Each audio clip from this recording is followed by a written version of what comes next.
Winona, thank you so much for joining us. You're one of the professors who investigated Bourassa's claims. Tell us what you found in researching that. What we found was that Dr. Carrie Bourassa doesn't have a drop of Indigenous blood in her, and that she has been faking her identity for at least 20 years. From the time that I was at First Nations University back in the early 2000s, all the way up to the present. And is there any reason as to why? Like, do we know why this was going on? Has anybody asked her? No, I haven't asked her personally. I haven't come across any interviews that have asked her personally, because her position is, and she is standing firm on that, is that she is Indigenous, and she's not seeming to back down on that, even though we have documentation to prove otherwise. And a number of institutions are defending her. What's your reaction to that? I mean, after all the research you did, you present your case, and you see people still drawing that line in the sand and saying we're on this side of it.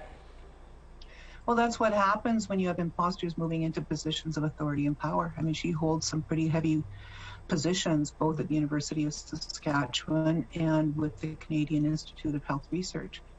So they're defending her. Their first response was defend her. They're, as opposed to maybe listening to what we had to say and maybe reviewing what we had to share with them, their first reaction was to protect her. And that speaks to their integrity. In the Canadian Institute, CIHR, their position is self-identification is all they need. So they're perpetuating racism. They're perpetuating this intellectual colonialism. They're perpetuating the creation and emergence of pretend Indians. Yeah. Because they won't put criteria in place. Well, and I guess speaking to that, what needs to happen? In this day and age, we're seeing these pretendians being outed more and more. What should be happening to prevent this from more of them from taking up these spaces? Well, the Métis Nation of Saskatchewan here has put out a statement saying that all university institutions, post-secondary institutions, should be working with them to determine whether or not an individual is actually a Métis from Saskatchewan. Mm-hmm. But the university hasn't responded to that.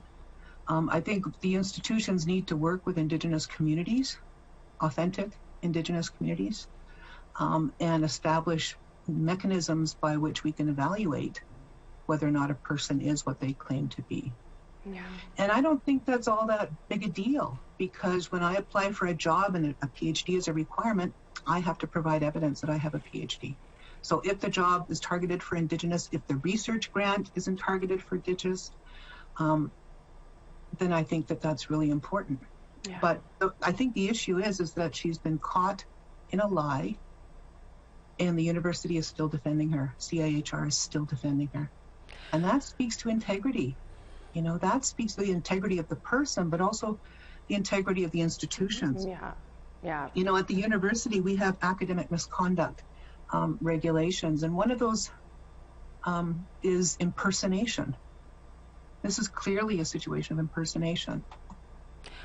Well, I guess we're going to have to watch and see where it goes from here, if the pressure is going to be applied and what these institutions are all going to do an about-face, or if they're going to continue to stand their ground by here. But thank you for joining us and for all the work that you've done on this file. Thank you.